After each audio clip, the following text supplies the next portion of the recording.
Hi, my name is Madeline, and today I will be discussing Chapter 4's main ideas of successful writing at work. When an individual works in a business setting, it is important to remember the different forms of communication online. The main areas which will be talked about today include e-communication differences, how to use e-communication legally, corporate and private email differences, how to make a productive blog, when it is useful to use messages or emails, and social media is used to become closer with the customers. So the first area we will speak about is the 5 e-communication differences. Okay, so the first one is transmit an email if you need to send documents. Blog posts should be sent if you speak to a customer about new products. Messaging systems are used when one needs to inform your boss before a due date. It's always good to just speak about what you'll be turning in before the date arrives. And then send a text if a team member is out of the office because it's the fastest way to reply.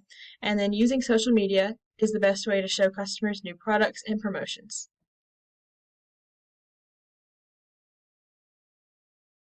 There are actually many legal guidelines for e-communication, which includes using only on the emails corporately, edit the messages, keep a good reputation for the company.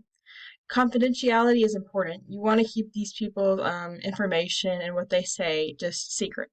Do not whine about your coworkers. No one wants to hear about that. Be diligent. Do not lie about what is offered.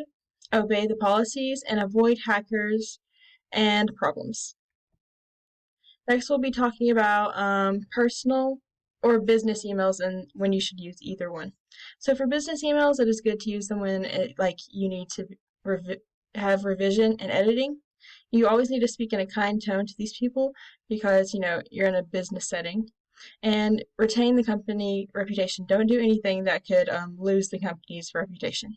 For personal emails, you can really send anything. You don't really have to look over it, and you don't have to check for what you're saying. And there's no need to worry about tone or reputation because it's something personal from you to one person rather than from a business that has a reputation to withhold.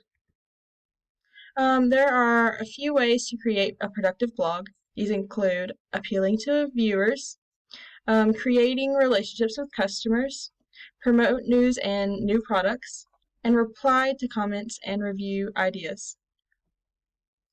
When an email or message should be used. So a message should be used more if you need to reply to a message fast rather than taking the time to look over it and edit it. If you use short messages, it's a good idea to use the message, or if you have brief communications, because if you have longer ones, it's just not good for messaging. For emails, if you need to take more time to reply, that's the best idea. If you have longer messages, that's good for emails. And if you have a talk that will last for several days, email is just the best way to do it. So social media connects us to customers in many ways. These include that all platforms the company is at should contain a link to the business website. The logo should be found on all company merchandise and brochures. URLs should be available in social media posts and other things. Use interesting titles. Using interesting titles can catch the person's attention and they'll want to read it more than if it didn't have a catching title. Add tips to posts to intrigue customers. Converse with viewers. Don't just post things and never reply. It's good to reply so you can get people on your company side. Analyze the platforms just to see how you're doing and how you could maybe improve. Do not use too much information. If you're just posting over and over and over and not just giving it time, it looks like you're just too wordy and you never stop replying or posting. And then review competitors' posts. By reviewing competitors' posts, you can see what they're doing that's worse or better and how you could use that in your own. And in conclusion, Chapter 4 has taught us how to use e-communication in numerous ways in a business setting.